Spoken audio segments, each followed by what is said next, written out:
गणपति मंदिर कौड़िया में श्रीमद् भागवत कथा का आयोजन। चौथे दिन भगवान श्री कृष्ण के जन्म व उनकी लीलाओं की कथा का वर्णन हुआ। श्री कृष्ण जन्मोत्सव पर झूमे श्रद्धालु। गाडरवारा क्षेत्र के कौड़िया गांव स्थित खेरापति मंदिर में चल रही 7 दिवसीय श्रीमद् भागवत कथा में आज भक्ति और उत्साह का अद्भुत संगम देखने को मिला। कथा के चौथे दिन भगवान श्री कृष्ण के जन्म और उनकी दिव्य लीलाओं का भावपूर्ण वर्णन किया गया। वृंदावन धाम से पधारी कथा व्यास किशोरी मांझवी देवी ने भक्त प्रहलाद चरित्र, हिरण्यकश्यप वध, भगवान राम और श्री कृष्ण जन्मोत्सव के प्रसंगों को अत्यंत मार्मिक ढंग से प्रस्तुत किया। उन्होंने अपने प्रवचन में कहा कि मनुष्य दुख में तो ईश्वर को याद करता है, लेकिन सुख में उन्हें भूल जाता है। यदि जीवन के हर पल में भगवान का स्मरण किया जाए तो दुखों का अस्तित्व ही समाप्त हो सकता है। कथा के दौरान भगवान श्री कृष्ण को पूर्ण और महाअवतार बताते हुए गीता के प्रसिद्ध श्लोक यदा यदा हिम धर्मस्य का उल्लेख किया गया। साथ ही अभी बताया गया कि जब जब धर्म की हानि होती है तब तब भगवान अवतार लेकर अधर्म का नाश करते हैं। श्री कृष्ण जन्मोत्सव का सजीव चित्रण झांकियों के माध्यम से किया गया, जिससे पूरा पंडाल नंदलाल के जन्मस्थल जैसा प्रतीत होने लगा। भक्ति गीतों और नृत्य के साथ श्रद्धालु झूम उठे और पूरा वातावरण कृष्णमय हो गया। इस धार्मिक आयोजन में दूर दराज से आए श्रद्धालु कथा श्रवण कर पुण्य लाभ अर्जित कर रहे हैं, जिससे पूरे क्षेत्र में भक्ति का माहौल व्याप्त हो गया।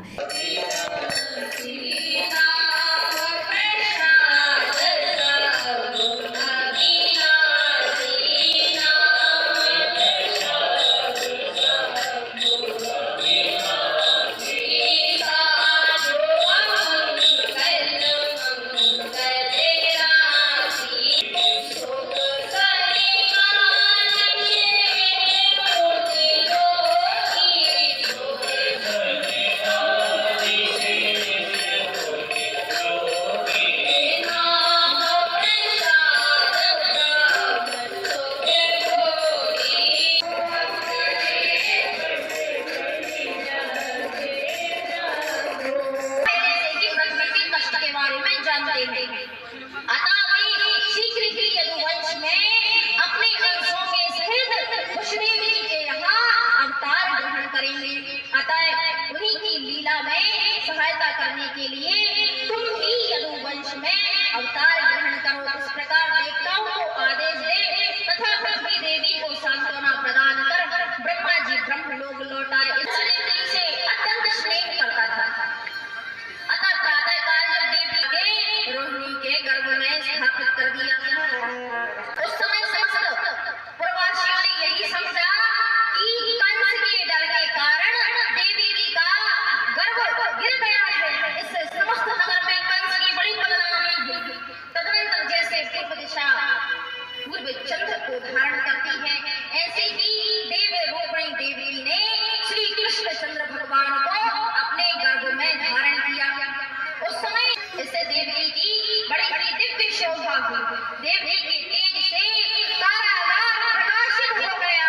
उस प्रकाश को देख करके कंस समझ गया कि अब की बात तो महाराज देवी के गर्भ में मेरे काल ने ही प्रवेश किया। कंस ने तारागार का पहरा बढ़वा दिया।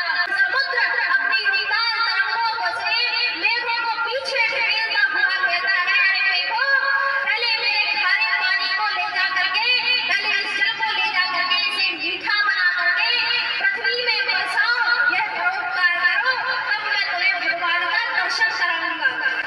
भगवान श्री कृष्ण मेघ श्याम बनकर के आज अवतार ग्रहण कर रहे हैं, इसलिए मेघ भी प्रसन्न हो रहे हैं, मंद मंद सी गर्जना कर रहे हैं।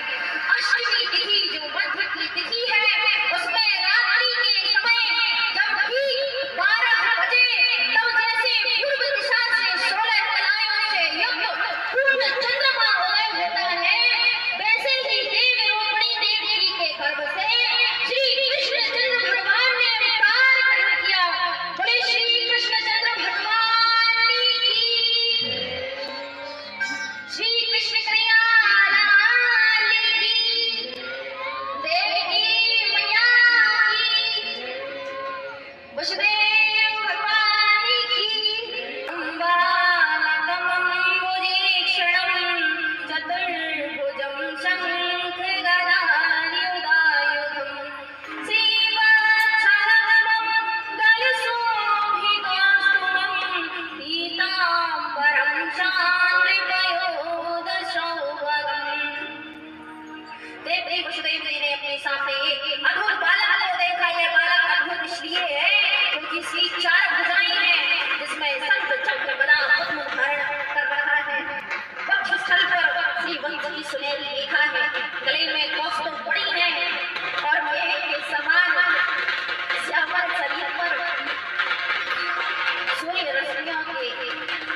खबर भारतवर्ष के लिए गाडरवारा नरसिंहपुर मध्य प्रदेश से ब्रजेश कुमार पांडे की रिपोर्ट। अपने शहर अपने प्रदेश की ताज़ा खबरों के लिए लाइक करें, शेयर करें, सब्सक्राइब करें और हाँ, बेल आइकन दबाना ना भूलें, क्योंकि खबर हमारी, फैसला जनतंत्र का।